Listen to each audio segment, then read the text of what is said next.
Welcome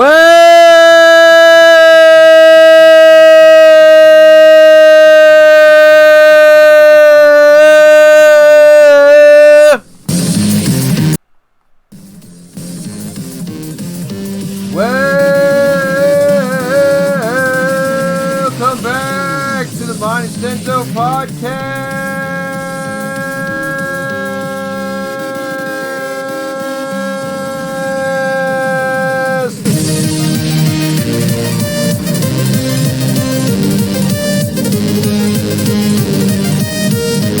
On Apple Podcasts, on Spotify,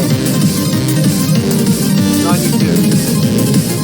I am your host, Mike Will. Hold on, one more time. Yeah. Yeah. Welcome back, everybody, to the My Nintedo Podcast. So I'm so glad to be here. And of course, you have many different entertainment choices in your podcasting and other environments. My cat just ran off because he's probably scared of my loud radio voice. Anyway, I wanted to start off this fantastic episode of the My Nintedo Podcast talking about the recent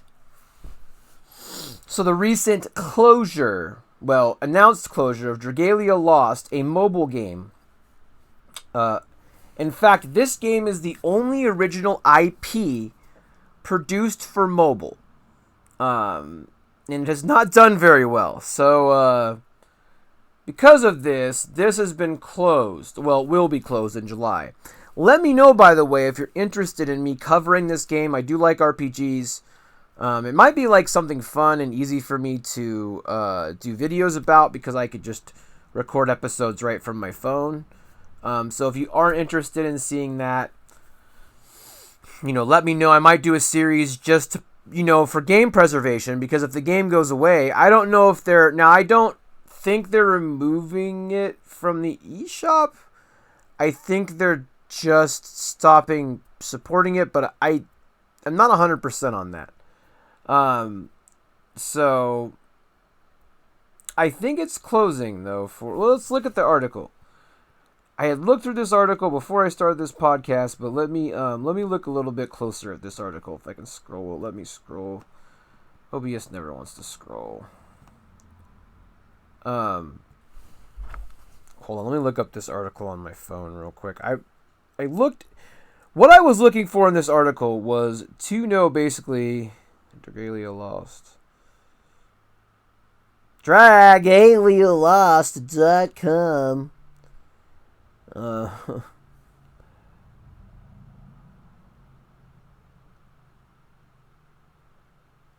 Dragalia Lost has reached its final chapter. Literally, Nintendo announced it will stop supporting the mobile game. Just stop supporting the mobile game. Hold on.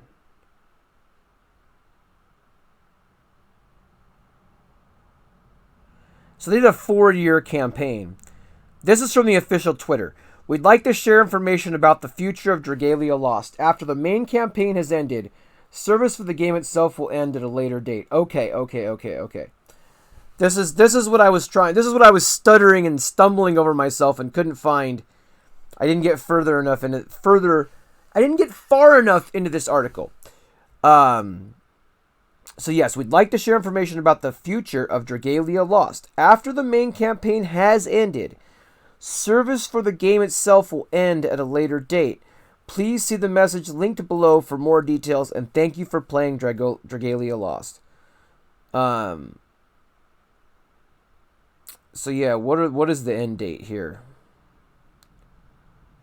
Okay, so I want to read more into this and dive a little deeper, because this segment of the podcast is about Nintendo's mobile presence, but I want to preface my discussion on this by reading this, because I do think it's important to note. Regarding the future of Dragalia Lost. Thank you for playing the Dragalia Lost game. This message serves to inform players about the future of the game. The Dragalia Lost main campaign is scheduled to reach its conclusion in July of 2022, with Part 2 of Chapter 26, 26 chapters, holy moly, the final and climactic addition to its long-running story. After the main campaign has concluded, service for the game itself will come to a close at a later date. Again, they're not really, I don't think they're saying when. Further details on the end of service schedule will be provided in a future notification. Okay, so they're not going to tell us when. So as of now, the content for Dragalia Lost will stop in July, and they are punting, so to speak, on whether or not they're going to cancel the game anytime soon fully. They said they will in the future. They will. They're not going to say when. It could be a year. It could be 3 weeks. It could be 5 months. They're not saying when. But after the final set of new adventures is added in a summon showcase, mobile games, scheduled for 3/30/2022 at 2300 hours, guys. That's 11 p.m. The game will not receive any new content updates aside from those for the main campaign and certain quests. Okay, so they're still going to kind of update it, but they're not really. This is very Nintendo. Please note that summon showcases for existing adventures and dragons, as well as event revivals, will continue to be made available until service has ended. Okay. The Dragalia Lost team would like to thank each and every one of our players, past and present. Okay, blah, blah, blah. So, I might do some content on this game. It sounds like they're shutting it down permanently, so it might be good to have this game documented. Let me know what you think about this. I will do a community survey on the YouTube channel also, and I will get some results there. Let me know in the comments what you think, either on iTunes if you're watching on the Apple Podcasts, or go ahead and let me know in the YouTube comments of the video that you're watching. So, but anyway, I wanted to go through all of that weeds with Dragalia Lost because I wanted to talk about Nintendo's future with mobile gaming. Now, Nintendo started this experiment alongside the Switch, kind of. Like, they released the Switch and they started releasing mobile games sort of around the same era. Two pretty big gambles, right? A hybrid console is one gamble. They didn't really know how that was going to go. And then mobile games was certainly another gamble. You would think that mobile games would have been actually the thing that took off more for them. And the reason being, most Japanese gamers are mobile gamers now, which a lot of people don't know. The biggest platform in Japan for video games is mobile. It is in the US also, but when I say biggest platform, I mean most people don't play on a home console, whereas in the US, there's a lot more home consoles, even though mobile's bigger because, yes, there's a lot of mobile phones. In the US, I feel like more people that are core gamers are playing on a system, whereas in Japan, even the core gamers are playing on mobile, if that makes any sense. So because of this, Nintendo really... I don't know if Nintendo has done the best job with mobile, but I really feel like they should have done better than it has for them, which is just an interesting thing to think about. Like, why... how does a Mario Kart game on mobile fail? How does Mario on mobile fail? Like, it shouldn't, right? I wouldn't say Super Mario Run was a failure, but it certainly wasn't something that they decided, hey, we'll, keep making content for this and expanding upon it and making it different. They didn't really do anything with it. Dragalia Lost, it seems like they put a lot of work into it, but it sounds like a project that might have lost money or not made a lot of money at the very least. And Nintendo's not about these projects that don't make money. They want to make sure they have enough money in the reserves for when something bombs like the Wii U. Nintendo's very savvy, so I think they just, when they see something... so I don't think this means that they're done with mobile. I think when they see something that's not profitable, no matter what division of the company it's in, it gets shut down. I don't think this signals the end for mobile for Nintendo. 2 years ago, there was a bunch of... When I was researching for this, 2 years ago, there was a bunch of articles about that. About, is Nintendo going away from mobile? Well, There's still, they got Fire Emblem Heroes. They still have stuff going. Mario Kart Tour. And they'll sunset those games when they stop being profitable too. But does that mean they won't release new products? I don't think that's true. I think they will release new products.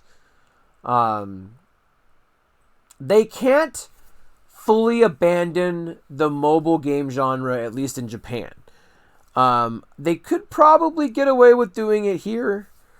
Just because I think the Japanese audience is who really goes for mobile games over a console game. Like, we're going to go for a Switch game usually in the US over a mobile game.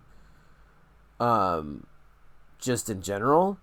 I think in Japan, though, because the preference is playing it on your phone, that you're not dragging a Switch around with you everywhere. That's not as common in Japan as it once was. From what I've heard. I mean, obviously, I'm sure there's areas where otaku are at that you can see that. But this is just from my first-hand accounts from my friend in Japan. So, with that said, I think Nintendo will still, be about the mobile market overall. But I think it's not a focus for them, and it never has been. So that's kind of my overall take on that. But what do you guys think of that? Let me know in the comments, as always. We're going to move to the next topic. 4K, everybody. So I came across this article that talks about a dongle on Nintendo Life that promises to instantly upgrade Switch to 4K. Now, what does that mean? So there's a lot of nonsense. I wanted to kind of, educate people a little bit on why bringing 4K to the Switch is not as easy as a dongle or now this is upscaling, right? This is a Kickstarter project, by the way, that it's going to upscale 1080p images to 4K. Great, not real 4K, so it's not going to upgrade the Switch to 4K. This headline is misleading. It's a sensational headline meant to get you to click it. It's not true. Upscaling is not 4K. It's just not. So, when people talk about 4K on the Switch, is this what they mean? This is what they want? They're not talking about real 4K 60 or 4K 30. They're talking about, we just want upscale? I don't know. I don't... Is this what people envision as a Switch Pro? Is this something that does an upscale? Like PlayStation 4 Pro does, I guess, kind of. But this isn't even checkerboard rendering. This is just upscaling. So I don't, checkerboard rendering is upscaling, but it's not. It's more it's different. It's not exactly the same thing. It's related, but it's not. Standard upscaling isn't necessarily a checkerboard render. But I don't understand what people want out of a 4K Switch. Like, I read this article and I'm like, so does this mean we just want it to upscale to 4K? Because that probably could be done with a dongle or a hardware attachment. But, I have an Xbox Series X, and that thing even struggles to run most games at 4K 60. So the Switch is going to need a much beefier, as it stands now, it couldn't run 4K games. It just couldn't, not unless it's upscaled, which is, to me, just not the same thing. A natural 4K looks way better than upscaling. And I've said it before, and I'll say it again. I really think games like Mario and Kirby in 4K 60 would be delightful. It would absorb you into that world, no pun intended, or pun intended for Kirby there. But it would absorb you into that world. You would be more immersed. Like when I play Elden Ring, the only thing that really there's some frame drops, but when it's running good on the Series X, man, with the 4K graphics, it just brings you into the world, right? Imagine that for something like Mario or something like Donkey Kong 64 type game. Or something like that, bringing you into this magical, colorful world in 4K 60 where it's all just sharp and vibrant and beautiful. And, Nintendo is missing an opportunity with 4K, but, I guess my point is the modern next-generation systems struggle with it, so to think that Nintendo is going to somehow get into 4K anytime soon is unlikely. Now, could the next Switch be 4K? Sure. Especially if Nintendo is claiming that they are in the middle of their life cycle. Okay, 5 years. So that means they're going to support the Switch only for 5 more years. That's honestly, it's going to be 3 to 5. But with the chip shortage, it could be 5 years until the next Switch. And will the next Switch be 4K? Probably, but I can't say 100% for sure. Could I see Nintendo installing something like this dongle and saying, "Oh, this is 4K. Here's another Tegra chipset." Here's the Tegra 4 chipset instead of the 3 or whatever we're on. And then here's your, hardware upscaling. So I don't know what Nintendo is going to do, because I have a system that literally has a fan blowing all the way through it. It gets so hot. Trying to run games at 4K. And it's huge, the Xbox Series X. I can't even imagine what Nintendo would have to do to mimic that performance. I just don't think it's in the cards for Nintendo.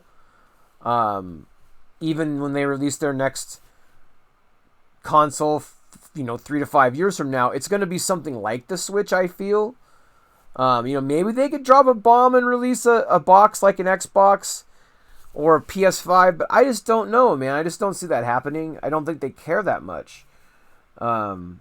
Just, from my observations from Nintendo's past, they just, look at the GameCube. That thing was pretty cutting edge. And I think that's one thing, we're going to talk about my GameCube launch memories. Nice segue here. But, GameCube was pretty cutting edge, and then they just sort of, because GameCube went toe-to-toe with its competitors in the PS2 era.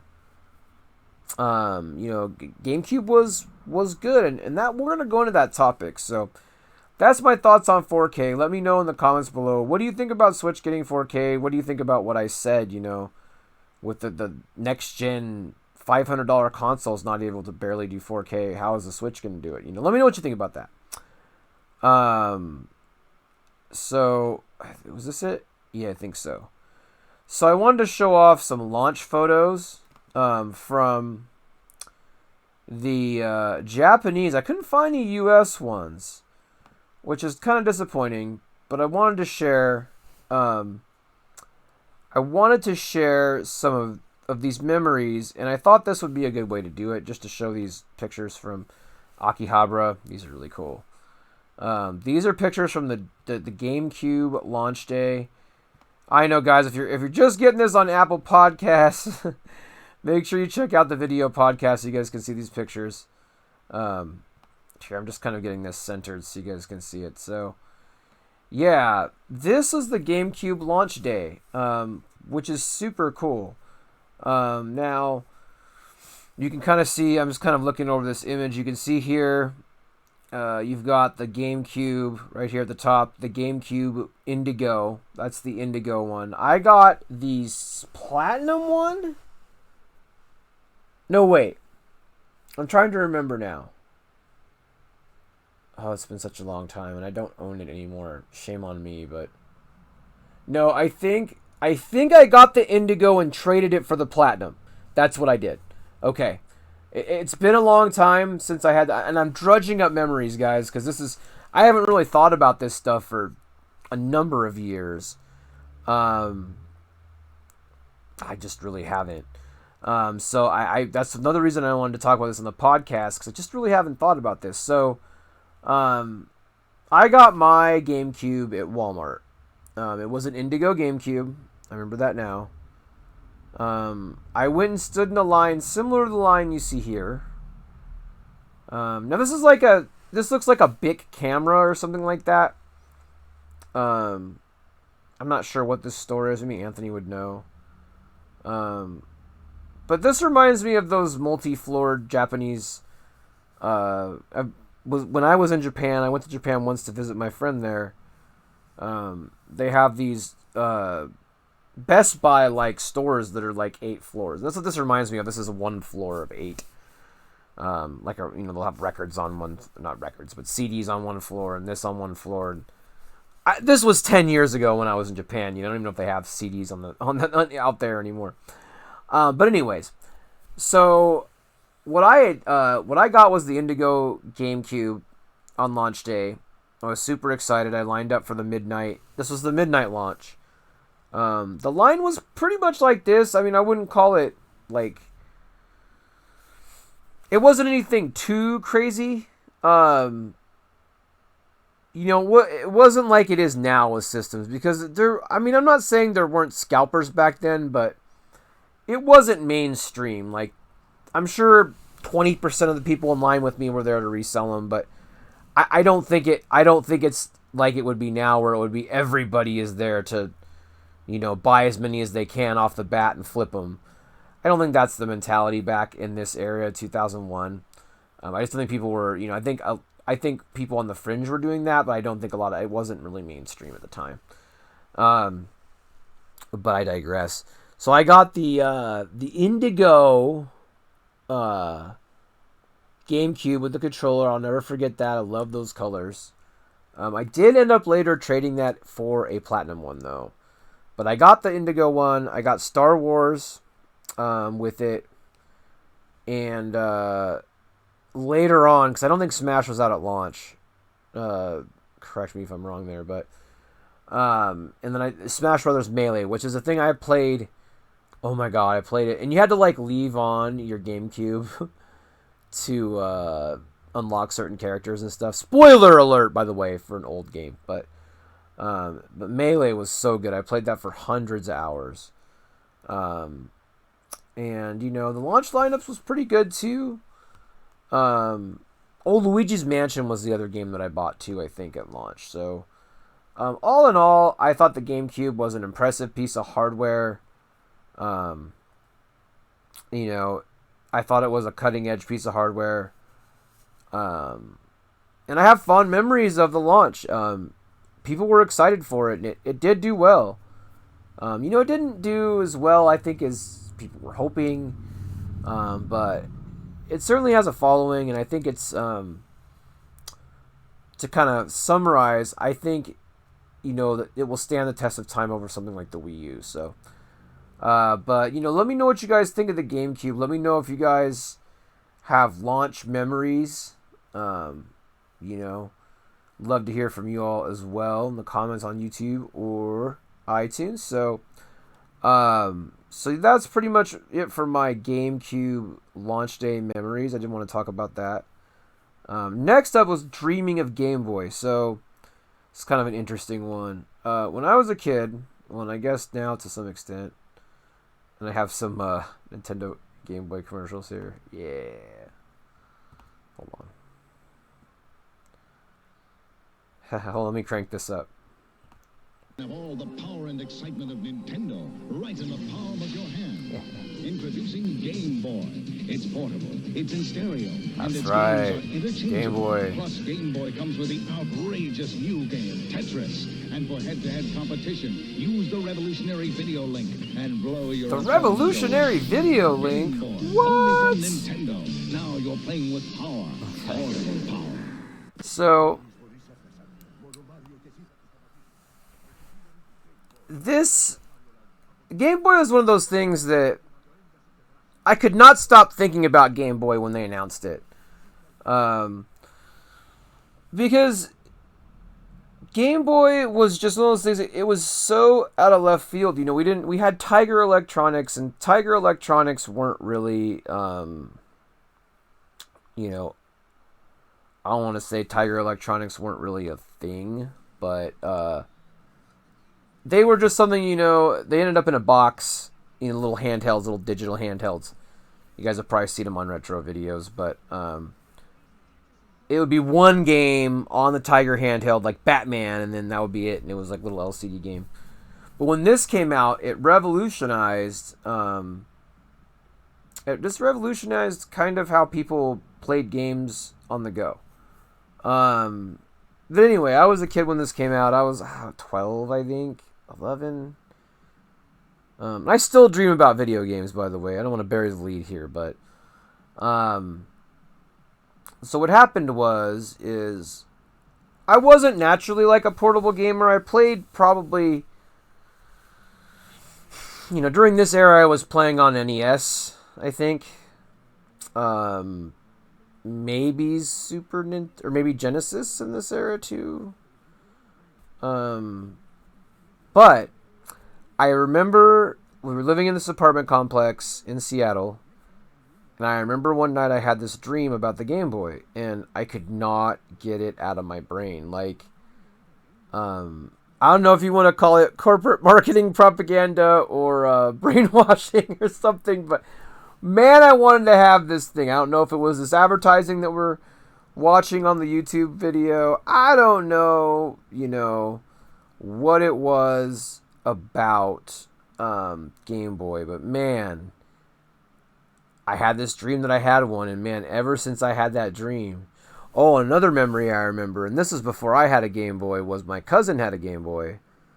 And I remember they had brought it to their soccer game. I was at an indoor soccer game, and Tetris was on this thing. And I think that was part of what got it into my head, was I sat there and played Tetris, not on my Game Boy, on somebody else's Game Boy for like an hour.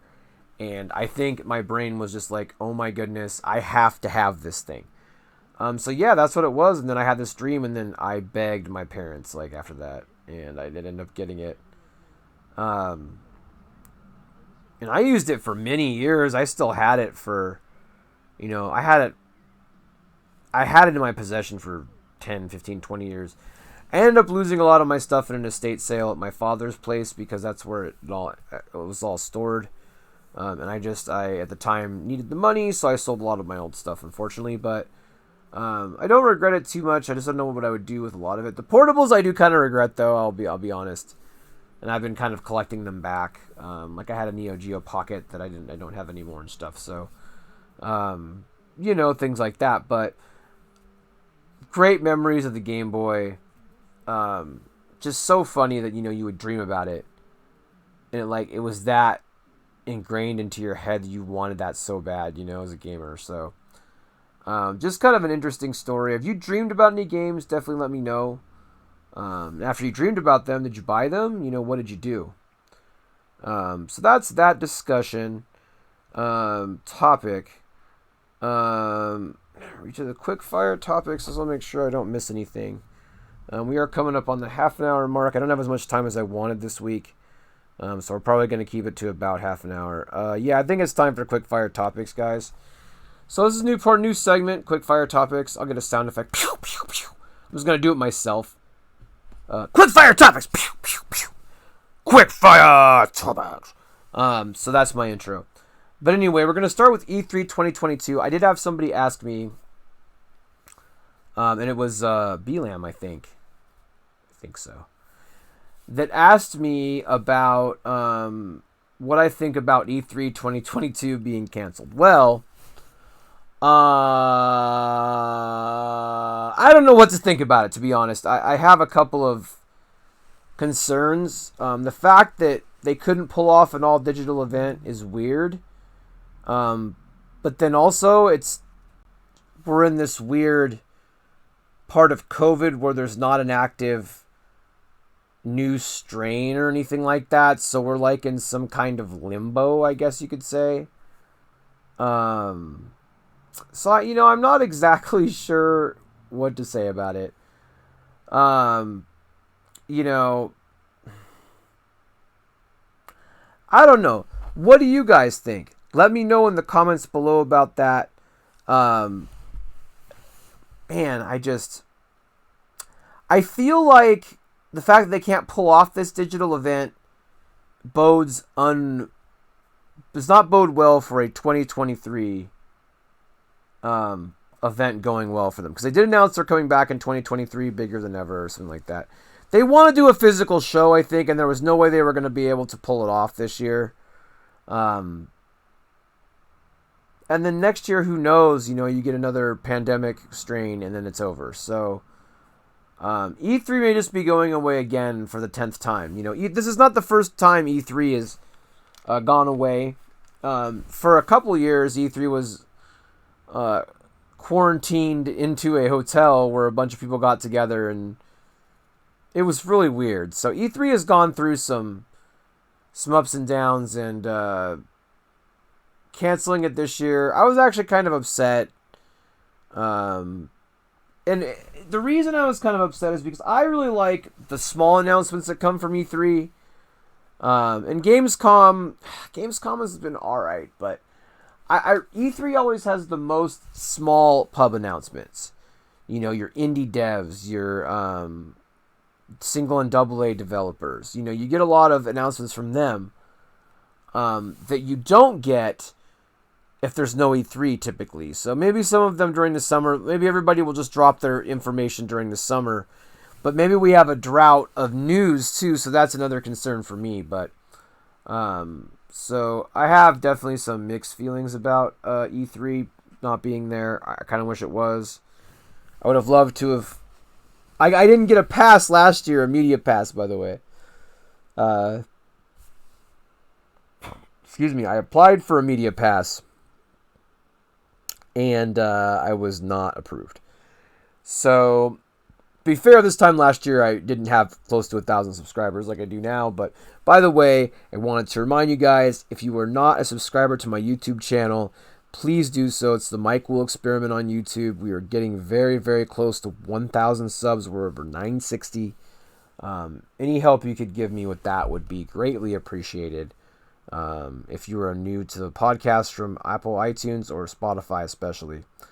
Now, Kirby is another thing I want to talk about on Quickfire Topics. So, Kirby is awesome, guys. I finished it. I kind of want to give you guys the quick update for Mike's quality reviews and some updates for the Smash tournament real quick too. But my review for Kirby is coming along very well. I finished the main game. I don't want to spoil anything. There is more. There is post game. I will say that. I'm not going to spoil it, but don't worry if you don't feel like there's post game as you're playing through. There is definitely post game. So I think I didn't check my hours. I think I'm about 10 hours. I absolutely love the game. I think they did a great job. My preliminary score, you know, it's hard to say. I really need to finish all of the end game content and to make sure that it's good and make sure that it's fun to play through. And then I'll have a pretty good idea of what my score will be. So I'm still working on that. I hopefully we'll get to some of that this weekend. It's been pretty busy in my life right now, so I'm not sure. But that's kind of the update on Kirby. And then I wanted to touch on the Smash Brothers tournament real quick. We are hosting a Super Smash Brothers tournament. The 2022 Michael Invitational starts tomorrow at noon. I will be emceeing the battles there. We already have brackets assigned. So if you guys are interested in Smash Brothers, we would really appreciate you coming by and checking that out. And again, the date for those maybe listening in the future, the date's 4/2. So by the time this is on Apple iTunes, it probably will be too late. But for those of you on YouTube and on the live stream, make sure you guys check that out. But I am going to call it for the podcast for this week. I wanted to go a little bit longer, but just ran out of gas. But I promise next week we're trying to move this to as close to an hour as possible. But this has been this episode of the My Nintedo Podcast, and I hope y'all are having a great day. We're going to play you out with some great music, okay? Because that's what we do here. Yeah, there we go. My Nintedo Podcast, everybody, yeah.